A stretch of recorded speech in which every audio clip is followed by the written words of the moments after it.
Hi guys, welcome to Educating Shani. I'm Shani and I have an eating disorder. Hi Shani. Hi. So it's Eating Disorders Awareness Week. The month of February. Is it February? It's spelled February, but is it February or February? I say February. Why is it spelled February? The whole month of February is Eating Disorders Awareness Month, but this week is Eating Disorders Awareness Week. And for those of you who don't know who I am not a doctor, I am not a therapist. I am simply somebody who has had an eating, not simply, I am somebody who has had an eating disorder since they were 5 years old.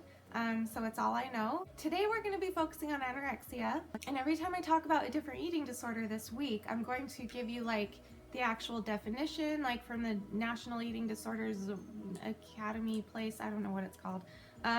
And then I'll also be giving my personal experience with it because my videos are typically more personal and more like I speak from experience. So this is the definition of anorexia nervosa. Anorexia nervosa is a serious, potentially life-threatening eating disorder characterized by self-starvation and excessive weight loss. Keep in mind that not all anorexics are stick thin. I mean, hello, case in point right here. Not everybody is. You don't have to be stick thin to be anorexic. Like in my case, I'm actually considered anorexic because I've lost a lot of weight in the past couple of years. So for me, this is thin. It might not be thin to you, but most of the time, yes, they're very thin, especially if they keep on going with it and keep going. They will get so thin that they can't even breathe or walk or stand up or have any energy. So symptoms of anorexia: inadequate food intake leading to a weight loss that is clearly too low, intense fear of weight gain, obsession with weight, and persistent behavior to prevent weight gain, self-esteem overly related to body image, inability to appreciate the severity of the situation. And then there are two different types. I'm glad that they reminded me of this because I knew this, but I've never talked about it. I don't know why. There's actually two different types of anorexics. There's one called the binge eating / purging type anorexic, and then there's the restricting type anorexic. So the restricting type anorexics is probably the one you're more familiar with, which is just basically starving yourself and barely eating anything, you know, just a couple of 100 calories a day, or just barely enough to keep you alive, but enough to lose a drastic amount of weight. Those ones typically are much thinner. But the binge purge type is the type that I am. And that's kind of, in my experience, that's where you just starve yourself all day or go as long as you can, and then binge and purge and binge and purge and binge and purge. And if you don't, and if you eat anything, if you keep anything down, then you do laxatives or purge or just whatever. Like, you find other ways to get it out of your body if you do eat it. And so, yeah, so there's two different types. So some warning signs, these are really important: dramatic weight loss, preoccupation with weight, food, calories, fat grams, and dieting, refusal to eat certain foods, progressing to restrictions against whole categories of food. So like no carbohydrates, no sugars, no fats, like things like that. Anxiety about gaining weight or of being fat, denial of hunger, development of food rituals. So like eating foods in certain orders, excessive chewing, rearranging food on your plate, consistent excuses to avoid meal times or situations involving food, withdrawal from usual friends and activities, yes, in general behaviors and attitudes indicating that weight loss, dieting, and control of food are becoming primary concerns. Very, very, very, very much so. Health consequences of anorexia nervosa: abnormally slow heart rate and low blood pressure, reduction of bone density, yeah, like osteoporosis. Like a lot of anorexics get osteoporosis or arthritis because our bones are so weak. We're just not nourished enough to keep our bones strong. It just makes you feel in pain all the time and so weak, and you hurt so bad and you just can't do anything.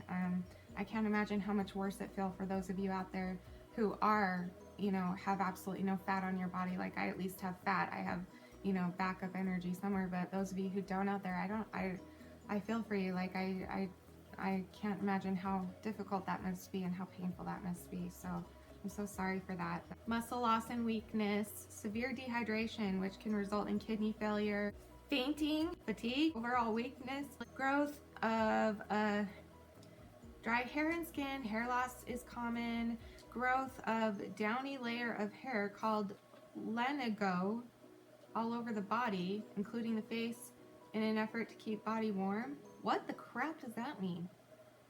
Okay, I'm gonna try and, okay, I think what it's talking about is your body naturally grows extra hair when you're anorexic to keep you warm. If you don't have a lot of fat on you, you'll start to grow hair. Like, I still have fat, but I'm actually starting to grow. My hair is getting really thick on my arms. You start to get it on your face, on your neck, everywhere, because it's just your body's way of trying to balance it out and make you to feel warm again. Okay, and then these are just some facts about anorexia. Approximately 90 to 95% of anorexia nervosa sufferers are girls and women. I believe that. But that doesn't exclude men. A lot of boys and a lot of men suffer from eating disorders as well. Between 0.5% and 1% of American women suffer from anorexia nervosa. What? I don't believe that. I don't know if that's true. I mean, obviously they do their research and it has to be true, but I don't actually believe that. Like 0.5%, 1%, I don't know if I believe that. That's just my opinion. Don't get mad at me. That's just my opinion. Maybe that's just all they know of. Maybe everyone's just keeping it a secret. I don't know. Anorexia nervosa is one of the most common psychiatric diagnoses in young women. I believe that. Between 5 and 20% of individuals struggling with anorexia nervosa will die. The probabilities of death increase within that range depending on the length of the condition. Anorexia nervosa is one of the highest death rates of any mental health condition. I do know that. Anorexia nervosa typically appears in early to mid-adolescence. Okay, so that's all the like professional information. So now I'm just going to talk to you person to person. Anorexia for me is not my main eating disorder. I have struggled with it off and on since I was 5, but my main eating disorder has been bulimia, and tomorrow I'm going to be talking to you about that, so join me for that. But my experience with anorexia has been very, I don't know, like I've always wondered if I'm like the typical anorexic. It's a new feeling for me because since I've come out on here and talked about my anorexia, especially when I get those comments from people that tell me that there's no way I'm anorexic, I don't look anorexic, you're not skinny, you're not anorexic. First of all, why are you saying that to somebody with an eating disorder? Don't tell me I'm not skinny. Like, I know that already, and I have enough voices in my head telling me that already. So, but thank you anyway for your opinion. I don't know, it's just, I guess those comments have gotten to me a little bit, and I'm trying to like figure out how to own the fact that I have anorexia, even though I don't look like I have it. Like if I was admitted to the hospital or something, a doctor that didn't know me would come and I would tell them I had anorexia. Like this past couple years I've had it, and they seriously are like, really? You know, like give me that look like, you're fine, you've got plenty of fat on you type of a thing. And so it's been really difficult for me to like say that I actually have anorexia, because I don't feel like I do, because I don't look it, but I know that I do. Like, again, I have the binge purge type. I have the type where I starve myself all day and then at night I binge and purge. So that's my experience with anorexia. Your mind starts to die on you, basically. You start to lose energy. You can't think anymore. Your brain power is just gone, and that affects your body, because our bodies are controlled by our brains. And so if I don't have enough energy to control what's going on in my brain, my body's going to suffer from it. Do you know what I mean? So I can't imagine those girls out there, or boys, who don't have the extra fat like I had on me, who don't have that. Like, I can't imagine.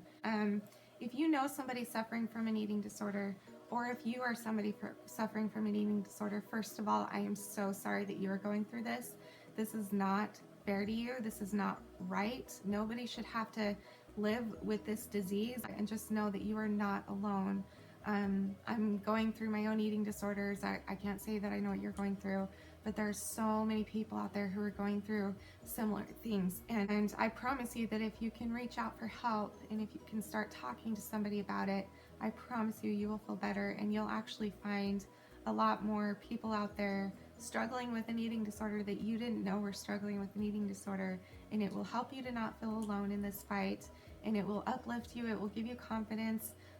Watching my videos hopefully will do that for you. Find other videos that inspire you on YouTube. Do whatever you can to find some sort of inspiration to try and start getting yourself well. And I know it's hard and I know it's a long road, but I've learned that you have to take it day by day, sometimes hour by hour, sometimes minute by minute. So don't be hard on yourself if you have a bad day or a bad hour. There's always another hour, there's always another day, and you can get through it. I know you can. Well, thank you for watching. Thank you for joining me in this Eating Disorders Awareness Week and focusing on helping people with an eating disorder and bringing awareness to it.